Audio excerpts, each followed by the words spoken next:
Aide-moi à creuser dans les profondes. Si l'ennemi même est là et il te juge dans ton péché, dans tes fautes, dis-lui que non, tu es un enfant de Dieu. Et un père n'abandonne jamais son enfant. Un père n'abandonne jamais son enfant. Puisque quand tu portes son nom, c'est pour toujours. À moins que toi-même tu décides un jour de changer ce nom. Et tu dis aujourd'hui, je vais changer de nom. Oui, ça c'est ta décision. Mais jusqu'à ce que tu portes le nom de Dieu, c'est que tu es enfant de Dieu. C'est pour ça qu'il a dit dans ce passage, il a dit que vous êtes des demi-dieux, vous êtes des petits dieux. Alors ensemble, nous allons voir comment Adam avait déçu l'Éternel. Nous lisons dans Genèse 3.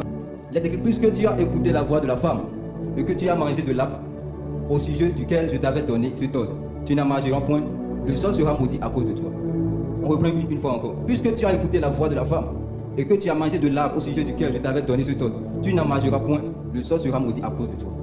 Le verset 24 dit, c'est ainsi qu'il chassa Adam et il mit à l'ouvert du jardin, à l'entrée du jardin, d'Éden, les chérubins qui agitent une épée flamboyante pour garder le chemin de l'arbre de vie. Bien qui étaient les anges, les serviteurs de Dieu, l'ont chassé. Dieu les a mis devant la porte, devant l'ouverture, pour que Adam ne puisse entrer. Ça montre que quand tu pèches, tu perds l'identité. Quand tu pèches, tu n'as même plus le droit. Même les serviteurs de Dieu sont capables de te renvoyer, puisque tu ne portes plus le sceau qui montre que tu es enfant de Dieu. Tu ne portes plus l'habit qui montre que tu es enfant de Dieu. Regardez les anges. La Bible dit que les anges sont nous, nos serviteurs. Et quand tu appelles un ange, tu dis fais-moi, il doit obéir. Mais le péché fait que tu perds cette autorité, tu perds cette puissance, cette force, le pouvoir que Dieu t'a donné de t'ordonner sur les choses. Tu n'as plus ce pouvoir. Et vous voyez, les anges étaient là pour empêcher Adam, le fils de Dieu, d'entrer dans le jardin, d'entrer dans son héritage. Et aujourd'hui, nous vivons ça dans la vie chrétienne, au jour le jour. Quand tu tombes, c'est pourquoi nous disons, Paul dit que il sait son corps.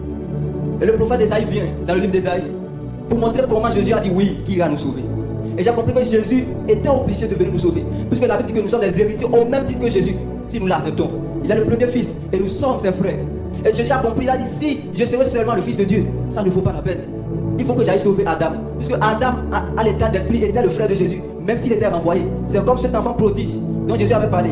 Il était renvoyé, mais quand il est retourné à la maison, le Père l'avait accueilli. Et il a encore redonné ce même titre. Et il a encore honoré une fois de bon. Jésus a dit, oui, j'irai sauver Adam, j'irai sauver mon frère, puisque ça a vaut la peine. Alors bien aimé, est-ce que tu peux revenir à Dieu? Est-ce que tu peux revenir à Dieu? Est-ce que tu peux rejoindre?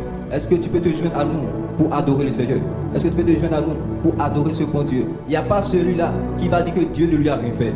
Il n'y a pas encore cet homme, même un païen qui va dire que Dieu ne lui a rien fait. Il n'y a pas cet homme. Puisque si le soleil se lève sur le juste et sur le méchant, c'est que Dieu est amour. Si la lune se lève sur le juste et sur le méchant, c'est que Dieu est amour. Si la pluie tombe sur le juste et sur le méchant, c'est que Dieu est amour. Et tout ce que ce Dieu nous demande, c'est que nous soyons aussi amour comme il est amour. Alors Seigneur, nous voulons te ressembler. Nous voulons marcher comme toi, puisque tu as dit que nous devons être à